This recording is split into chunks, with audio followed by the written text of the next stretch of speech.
Assalamualaikum, halo Bu Indah, selamat pagi, apa kabar Bu? Waalaikumsalam Bapak, Indah sehat, Alhamdulillah. Gimana sebaliknya Pak Devi? Syukur Alhamdulillah kalau Ibu sehat. Saya juga sehat Bu. Gimana nih? Apa yang saya bisa bantu? Jarang-jarang soalnya dapat telepon pagi-pagi dari Bu Indah. Iya nih Pak, saya perlu bantuan Pak Devi. Saya ingin sekali bisa meningkatkan kualitas pembelajaran dalam mata pelajaran bahasa Indonesia yang saya ambil di sekolah Pak. Saya percaya salah satu caranya ialah dengan mendapat supervisi akademik. Oke. Tapi terakhir saya dapat supervisi di sekolah lain oleh kepala sekolah di sana. Oke. Hasilnya justru saya kurang mengerti Pak, apa yang mesti saya perbaiki. Oh, Jadi selebihnya saya malah grogi gitu Pak Dep. Karena tidak banyak kesempatan diskusi yang saya dapat. oke. Jadi saya menduga Pak Depi bisa membantu saya. Kalau sama Pak Depi kan saya gak terlalu grogi jika dibandingkan harus minta ke Pak KS. Jadi saya merasa harus ngobrol dulu sama Pak Depi sebelum KBM saya besok. Oh gitu.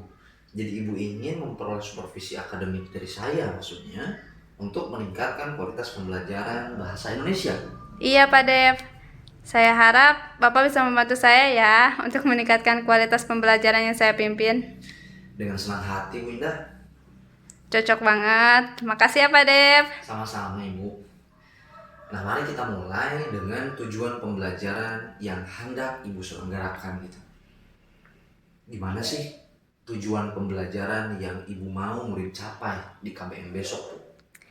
Nah gini Pak, ingat sama hasil rapor pendidikan sekolah tahun 2022 yang menunjukkan angka literasi rendah, serta elemen menyimak dalam capaian pembelajaran bahasa Indonesia fase D.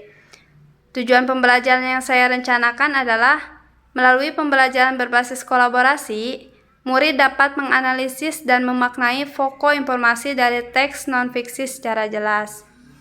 Oh, jadi setelah merenungi tingkat literasi murid yang rendah, kemudian mengingat kembali amanat capaian pembelajaran dalam kurikulum Merdeka fase D itu, Ibu ingin murid mampu menangkap ide pokok dari teks non-fiksi ya. Keren Bu, keren. Betul Pak, jadi harapannya kompetensi literasi level 1 menangkap isi teks pada murid bisa meningkat. Mantap itu Bu Indah. Nah, lalu pada pembelajaran itu, aspek atau area apa yang Bu Indah mau tingkatkan kira-kira? Seperti amanat guru bukan lagi sumber belajar, yang saya simak dari salah satu video di PMM, saya ingin mampu menjalankan peran sebagai fasilitator dalam pembelajaran, Pak.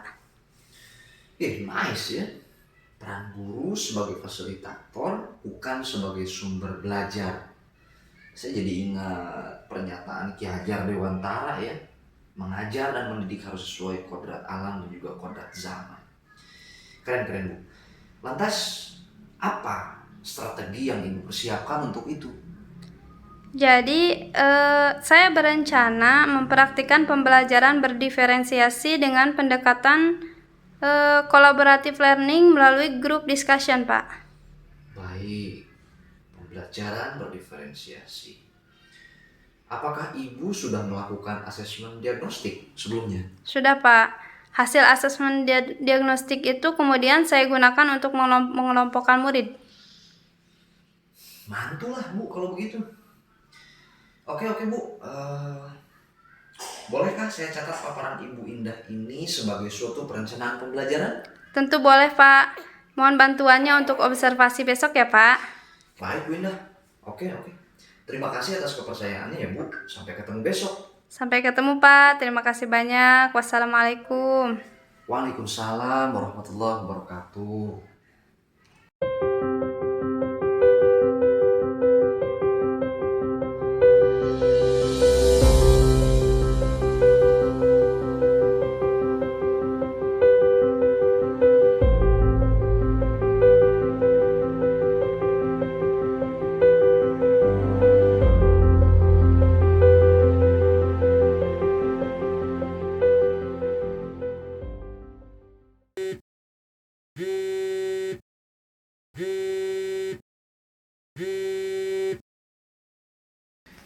Assalamualaikum, guru dengan pembelajaran berdiferensiasi. Spirit merdeka belajar. Tadi keren parah, Bu. Waalaikumsalam. Makasih banyak Pak Devi. Bapak bisa aja. Bunda, setelah observasi kelas Ibu tadi, sorry ya, saya nggak bisa langsung diskusi karena harus langsung ikut rapat persiapan ujian sekolah. Saya minta maaf, Bu. Gak apa-apa Pak. Semua kegiatan yang berkaitan dengan murid itu penting. Jadi saya sangat maklum Pak Dev. Iya, Bu. Makasih. Jadi, gimana perasaannya setelah memimpin pembelajaran tadi, Bu? Jadi Pak Dev, ada beberapa tahap dari pembelajaran tadi yang sempat membuat saya ngerasa bingung. Gitu, khususnya saat harus kasih teks dalam bentuk audio visual bersamaan dengan teks berbentuk aural. Oke. Jadi kerasa banget tantangannya dalam diferensiasi konteks konten di bagian itu. Diferensiasi konteks atau diferensiasi konten maksudnya, Bu? Maksudnya diferensiasi konten, Pak. Ya, meskipun jujur overall saya senang banget, Pak. Akhirnya bisa ikutin jejak Pak Devi dan guru anggota VKV lainnya dalam praktik pembelajaran berdiferensiasi. Iya, Bu Indah. Selamat ya sekali lagi. Ini best practice baru loh buat Ibu. Terima kasih, Pak. Saya pasti banyak ragu kalau gak diskusi dulu sama Pak Devi kemarin. Sama-sama, Bu Indah. Saya juga ikut senang jadinya. Nah, dalam percakapan sekarang ini, pasca observasi, apa yang mau Ibu dapetin? Saya tentu ingin menemukan apa yang harus saya tingkatkan ke depannya, Pak Dev. Baik, jadi tujuannya menemukan apa yang perlu ditingkatkan dari hasil observasi kelas tadi ya, Bu? Betul, Pak. Jadi saya ingin menjadi pendidik yang lebih hebat lagi. Oke. Menurut Bu Indah sendiri, apa sih yang dirasa masih kurang baik gitu loh dari praktik pembelajaran berdiferensiasi tadi?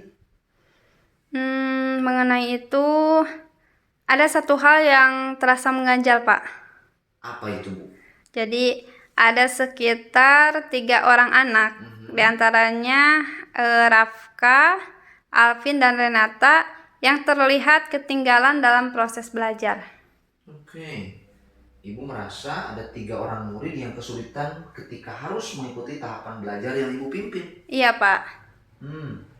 Kira-kira menurut Bu Indah, apa yang membuat mereka demikian ya? Saya ingat catatan hasil asesmen diagnostik sebelum pembelajaran. Kecepatan membaca dari ketiga anak itu memang terbilang tertinggal jika dibandingkan dengan teman-teman di kelasnya. Oke. Jadi tentang mereka lamban dalam menangkap ide pokok teks, sepertinya karena kemampuan membaca mereka yang masih perlu diasah, Pak. Oh begitu. Jadi Ibu menyadari 3 murid tertinggal itu diakibatkan oleh kemampuan hasil belajar mereka dalam kompetensi sebelumnya yang berkaitan. Dalam hal ini maksudnya adalah membaca cepat begitu ya, yang masih kurang begitu. Betul, Pak.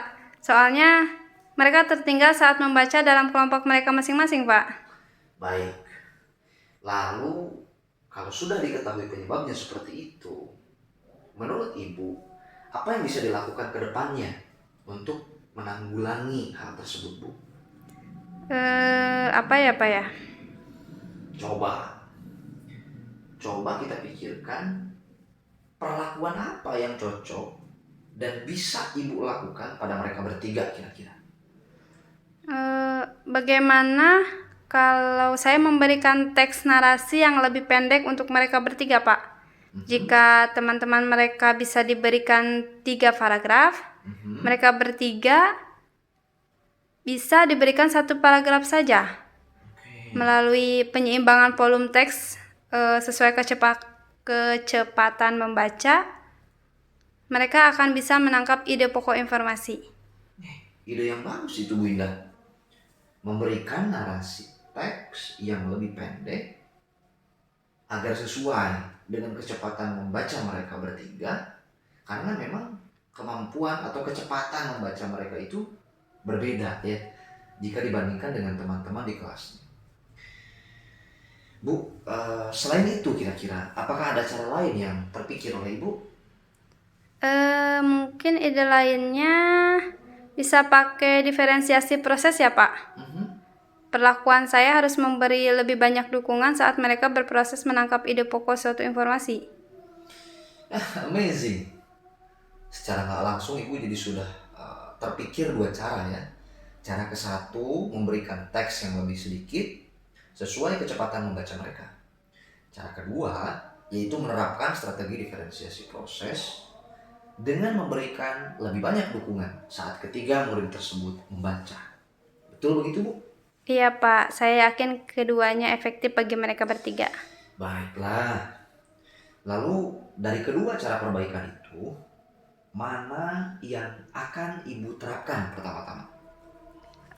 Saya sempat berpikir untuk memberi lebih sedikit teks saja. Oke. Tapi jika dipikirkan lebih mendalam lagi, meskipun ini dilakukan, bukan tidak mungkin mereka masih akan memerlukan lebih banyak dukungan saat membaca. Sebab yang berhasil saya ukur hingga saat ini hanya kecepatan membaca mereka, bukan ketepatan mereka dalam menangkap hasil bacaan. Jadi ya saya putuskan memilih diferensiasi proses saja Pak Dep. Tapi karena diferensiasi proses belum pernah saya lakukan, ya sepertinya saya harus berlatih dulu Pak. Wah, keputusan yang teliti ya Bu Indah. Jadi tindak lanjutnya, ibu akan menerapkan diferensiasi proses dalam pembelajaran lingkup literasi ini ya Bu ya. Betul Pak Dep. Lalu soal karena diferensiasi proses itu tidak pernah ibu lakukan dan ibu merasa itu perlu dikuatkan tadi, apa yang bisa ibu lakukan untuk meningkatkan kemampuan dalam menerapkan strategi diferensiasi proses kira-kira? Untuk itu saya akan menonton lebih banyak video di PMM dan ngintip lagi pas Pak Dep ngajar Oh, bisa aja. untuk menguatkan pemahaman saya tentang bagaimana diferensiasi proses sebaiknya dilakukan. Oke.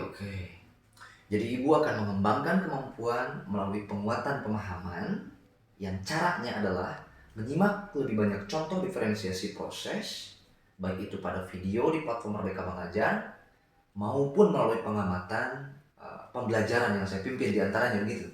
Iya Pak, jadi saya yakin itu akan sangat membantu melatih saya.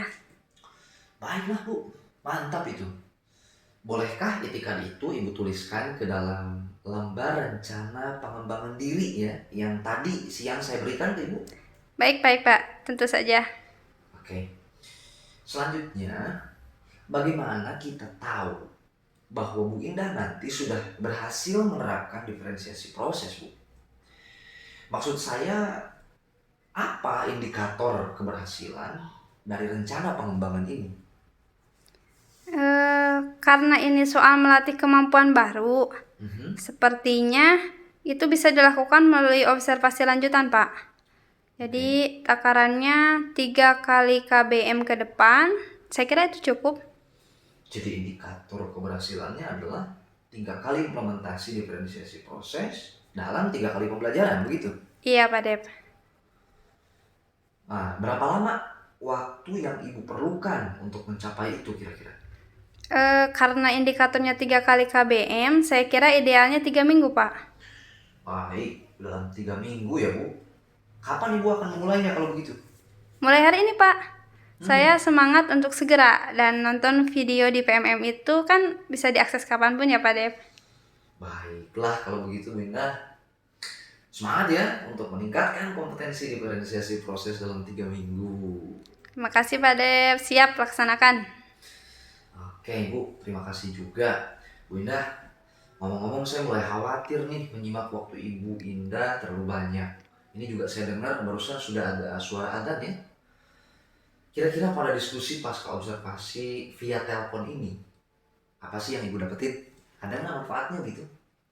Kalau dirunut dari percakapan ini, saya jadi tahu Pak, apa yang harus saya tingkatkan, yaitu berlatih menerapkan diferensiasi proses untuk ketiga anak tadi.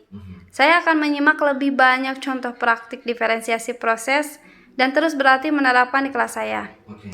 Nah, indikator keberhasilannya 3 kali KBM dalam waktu 3 minggu. Pengembangan kemampuan itu akan mulai saya lakukan hari ini juga. Wah, keren. Itu yang saya dapat Pak Dep. Oke. Loh, kok jadi saya yang bisa nyusun rencana pengembangan sendiri ya Pak? Mantap, mantap, mantap, mantap.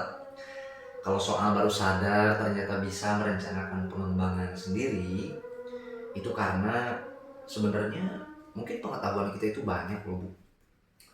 Cuma memang ya kadang-kadang kita lupa soal koneksi dari pengetahuan-pengetahuan itu. Jadi saya sebetulnya cuma mendorong Bu Indah mengkoneksikan pengetahuan-pengetahuan yang ada dari Bu Indah sendiri sebetulnya. Wah, saya jadi senang nih Pak kalau supervisi akademik rasanya begini. Syukur alhamdulillah Bu Indah.